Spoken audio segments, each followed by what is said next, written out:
Nice big healthy storm going on outside, and another storm here.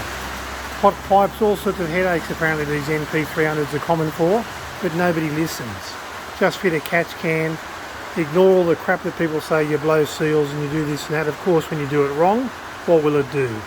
It'll cause problems. So this catch can system on ours is installed correctly, but look at the oil we got. It's a new NP300. We've only done, under 20,000 Ks or so in this thing, and lots of oil, breathing fumes. So install the catch can properly, drain it regularly.